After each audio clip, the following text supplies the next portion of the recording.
I'd like to thank the organizers of this event for having me speak and for giving me the opportunity to share my message. And I would also like to apologize to the conservatives who organized this event because I'm going to say some things that may rub you the wrong way. I'm really directing my comments right now to the gay protesters who I hope are in the Capitol to hear this.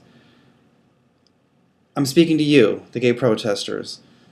I read your blog posts and your Twitter feeds and your Facebook pages, and I'm struck by the fact that you and all of us and I have failed to really listen to each other, and I'm as guilty as anybody else.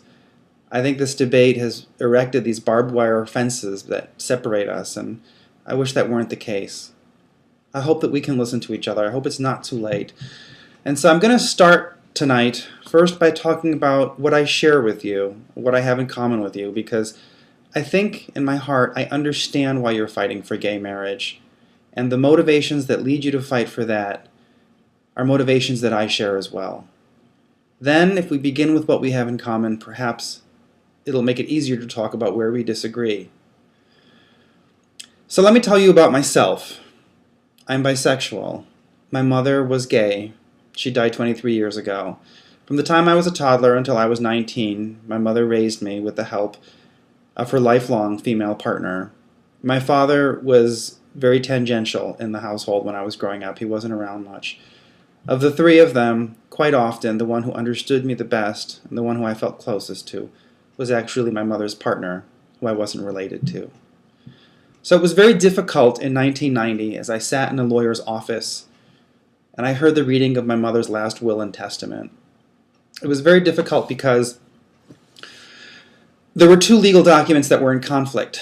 One was the actual will, which had been signed 10 years earlier and which named my mother's lesbian partner as the executor of her estate. The other was a codicil that had been filed only a few months prior, and that named my father as executor of the estate. At stake was not only who would be directing my mother's inheritance left to us, but also occupancy of the house that at that time my mother and her partner were sharing and where my mother's lesbian lover was living. It was very shocking and hard for all of us to deal with. The lawyers got involved, the courts took over, I was overwhelmed. So I ran off. I went to the Bronx to live with a group of gay men, and I lived in that world for 8 years. Those were 8 wonderful years, and also 8 years filled with a lot of sadness too. We were a family. In fact, in that group of friends there was one person called Mother and one person called Grandma. We really acted like a family. We took care of each other. I held many gay men as they were sick because of HIV. In 1998, I found myself in the basement of Montefiore Hospital in the Bronx. I had just had emergency surgery and was facing a possibly fatal disease. I'm better now, but it was a very scary moment. And at the age of 27, as I contemplated the possibility that this might be fatal, I called my father. I wanted to look him in the eyes and say to him, "You're my father, and I'm your son." He flew down to New York City. I said that to him. He took care of me, and now we're close. I've always wanted to tell that story how I needed to tell it, not how other people wanted to hear it. I've always wanted to tell that story to reflect what happened, not what other people's agendas require. And that's hard, because people's agendas speak very loudly. Lately, I've been used a lot by conservatives. I know that. That's one of the reasons why I'm broadcasting in this way to you, instead of standing on stage with other members of pro-marriage organizations. I hope you know that liberals are using you. They've reduced all of our complex desires, all of our complex relationships to one simple litmus test of whether or not you support full marriage equality. They need our votes. They need our campaign donations. They're raising money. They're all trying to make money off of us. It's hard. But if I can just sort of peel away all of the politics of it, at the core, I can see why you're fighting for marriage equality. Because I know what that means, to have relationships that are so important to you, the people that love you, the people that take care of you, the people that give you sustenance, and to have those relationships be configured in a way that is confusing to other people. You want people to take the time to understand who all the people in your life are, and to recognize and acknowledge those relationships with respect and dignity. I want those same things. In fact, I always wanted those things.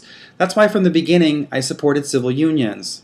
I knew that a civil union would have protected my mother's relationship to her partner, and if that had been in place in New York State in 1990, perhaps my mother's lesbian lover would not have had to vacate the house that she was living in.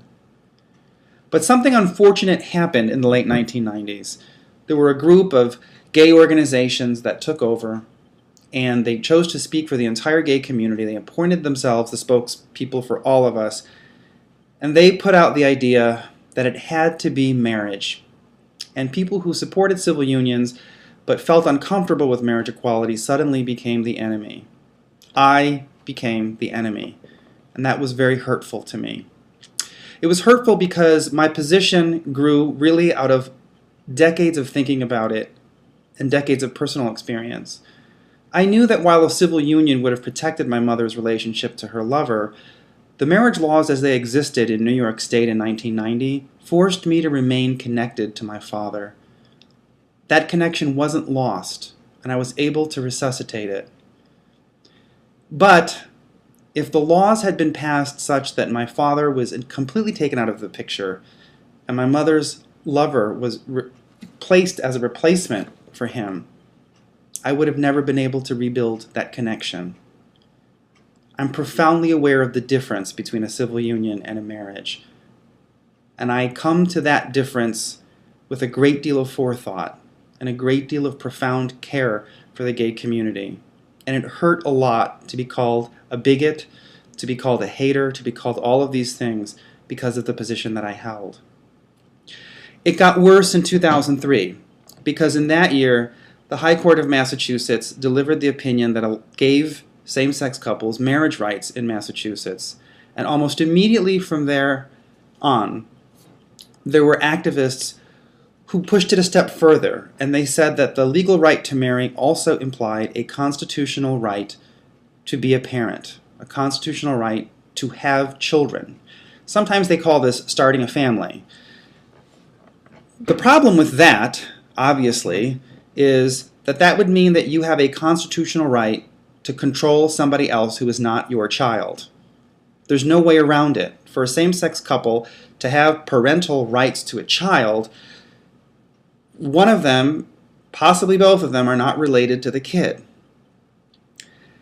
And to say that that's protected by the Constitution and then that's part of your fight for gay marriage equality gave me great pause, and actually I felt very anxious about it.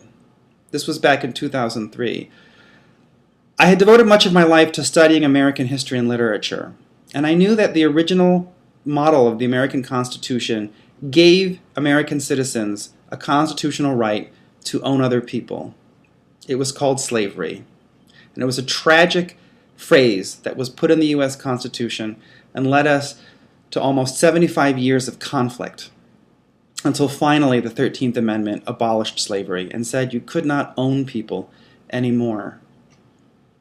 It's sad, but I see much of the same language creeping in to the arguments put forth by gay rights organizations, who push increasingly for arrangements that allow them to obtain children and exclude the opposite sex parent whose genetic material makes the child who he or she is.